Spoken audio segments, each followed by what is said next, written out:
Of the thousands of people in Boulder County who were sent an evacuation alert during the Marshall Fire, only 1 in 5 confirmed that they received it.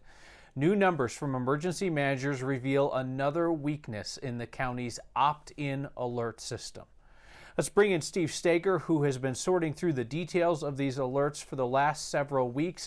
Steve, you also learned today that the state offered to send out an Amber Alert style message, one that would go to every phone in the geographic area, but the county declined it. Yeah, sure. You know those messages, Kyle, the ones that light up your phone. The state's Office of Emergency Management said that its director offered to send a wireless emergency alert to all phones in the area a couple of hours into the fire, but Boulder County denied it. Boulder County's emergency management director told us that the evacuation was already well underway at that point, including opt-in messages sent to 7 of the 9 impacted areas and sheriff's deputies going door to door.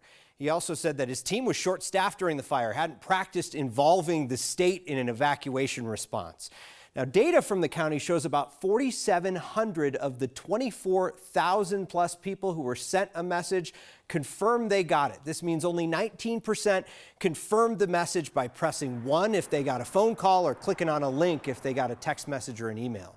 Now remember, Boulder County only sent alerts automatically to landlines. If you had a cell phone, you had to have opted in and created an account. We were actually shooting a future story today with the emergency manager in Summit County who uses both these opt-in alerts and the wireless emergency alerts that can be targeted by location to people's phones. And he says it's important to remember that no alert system is free of fault, especially those systems that people sign up for. We don't assume that everybody that signed up for those alerts are getting those.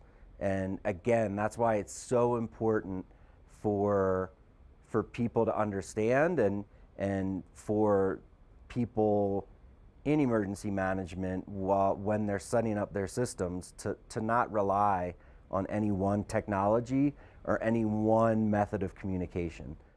So if you've spent any time in the mountains over the last few years, you've probably got a wireless emergency alert from Summit County about some kind of COVID restrictions. They actually set them up so you're warned when your phone enters the county. That is called a wireless emergency alert. Think about the kind of alert you get when you get an Amber Alert. You hear that loud noise from your phone. Boulder was approved to use that type of alert back in mid-2019, but still hasn't finished setting it up yet, Kyle.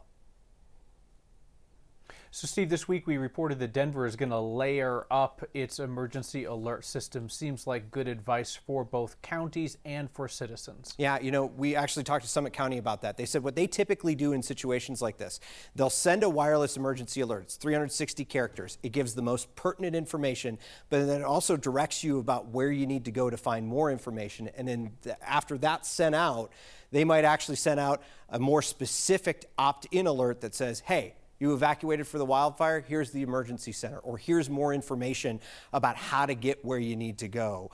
Using these two things in tandem can really help, but it's a really important tool in the toolbox to make sure that you're able to get the message out to anyone who's in the area with a cell phone. Steve, thank you.